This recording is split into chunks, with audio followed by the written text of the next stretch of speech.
Anh Lê ơi, em có một bảng danh sách các căn hộ chung cư kèm theo họ và tên của các khách hàng đã mua như thế này.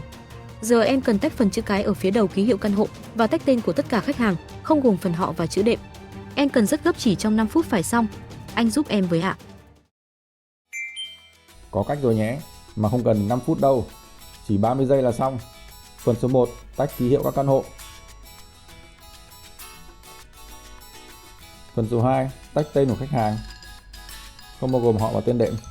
Đã xong rồi. Anh làm cách nào mà tách dữ liệu nhanh như chớp vậy?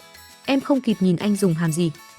Đó chính là thủ thuật tách dữ liệu trong Excel không cần hàm, cực nhanh bằng tính năng Flash Fill, cũng là nội dung chính trong video ngày hôm nay mà Lê Excel sẽ giới thiệu với các bạn. Để đảm bảo đạt hiệu quả tốt nhất, các bạn hãy tải file thực hành mà Lê đã để sẵn đường link trong phần mô tả video bên dưới, mở lên và thực hành cùng Lê nhé. Trong file thực hành bao gồm có 2 sheet, sheet thứ nhất dành cho các bạn thực hành trong tiếng Việt và sheet thứ hai là Flash Fill English dành cho các bạn thực hành bằng tiếng Anh. Với tình huống như ở phần mở đầu video đã đặt ra, chúng ta có một cái bảng ký hiệu căn hộ bao gồm có cả phần chữ cái và phần số được ghép với nhau như thế này, và tương ứng với đó là cột họ và tên của các khách hàng đã mua. Giả dụ cái phần chữ cái ở phía đầu ký hiệu của mỗi căn hộ nó chính là cái mã thiết kế của căn hộ đó. Nếu cần tách cái phần ký hiệu chữ cái này riêng ra khỏi phần mã căn hộ để kết quả giống như cột E đang hiển thị ở đây, nếu dùng hàm chúng ta sẽ khá là mất thời gian. Và dùng hàm left, sau đó chọn căn B5, chọn một chữ cái với căn ký hiệu là C. Tuy nhiên khi chúng ta kéo công thức xuống thì những căn mà có đến 2 chữ cái thì lại thiếu mất một chữ T. Còn nếu giả dụ chúng ta lấy 2 chữ cái mà kéo xuống dưới thì những căn mà chỉ có một chữ cái ký hiệu ở đầu mỗi căn hộ lại bị thừa mất phần số vào. Tương tự với phần cột tên của khách hàng, để đặt được công thức là tách riêng phần tên thì sẽ rất là phức tạp.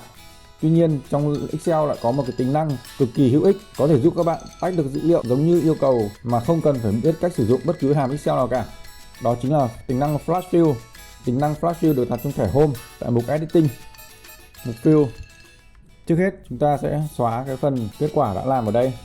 Kích chọn vào OE5, giữ Shift, ấn sang phải một lần, giữ Ctrl Shift ấn xuống dưới một lần để chọn toàn bộ cái cột đã điền kết quả. Sau đó Delete để xóa cái dữ liệu đi. Chúng ta sẽ bắt đầu làm lại từ đầu. Để có thể tách cái phần chữ cái ở phía đầu mỗi căn hộ, chúng ta sẽ nhập mẫu kết quả tách cho ký hiệu đầu tiên C501, chúng ta sẽ nhập chữ C, sau đó Enter. Tiếp theo chúng ta sẽ bấm tổ phím Ctrl E. Được rồi, như vậy là Excel đã tự động Flash Fill tách dữ liệu cho tất cả những cái dòng còn lại theo đúng cái nguyên tắc giống như cái dòng số 5 chúng ta vừa nhập xong, rất nhanh và chính xác mà không cần phải sử dụng bất cứ hàm Excel nào cả. Tương tự với cột họ và tên của khách hàng, ví dụ chúng ta muốn tách cái phần tên của khách hàng đầu tiên là An, chúng ta sẽ nhập mẫu đối với cả đầu tiên là An, Enter, sau đó bấm tổ phím Ctrl E. Như vậy là Excel cũng đã tự động tách tên của tất cả các khách hàng còn lại chỉ trong chưa đầy 2 giây, rất tuyệt vời phải không nào?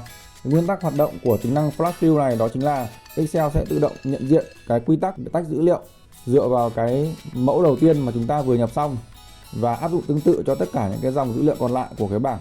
Ok, như vậy trong video ngày hôm nay, Lê Excel đã giới thiệu với các bạn thủ thuật tách dữ liệu trong Excel không cần hàm, cực nhanh bằng tính năng Flash Fill. Hy vọng rằng thủ thuật này sẽ giúp ích được cho các bạn tiết kiệm rất nhiều thời gian và công sức trong việc xử lý dữ liệu trong Excel. Nếu có bất cứ khó khăn hay vướng mắc nào trong quá trình thực hành, các bạn có thể để lại comment bên dưới video hoặc là liên hệ với hotline để Lê hỗ trợ nhé. Cảm ơn bạn đã theo dõi đến cuối video này. Nếu bạn thấy video hữu ích, hãy cho Lê Excel một like. Đừng quên đăng ký kênh để nhận được thông báo về những video mới nhất của Lê. Xin chào và hẹn gặp lại các bạn ở những video tiếp theo.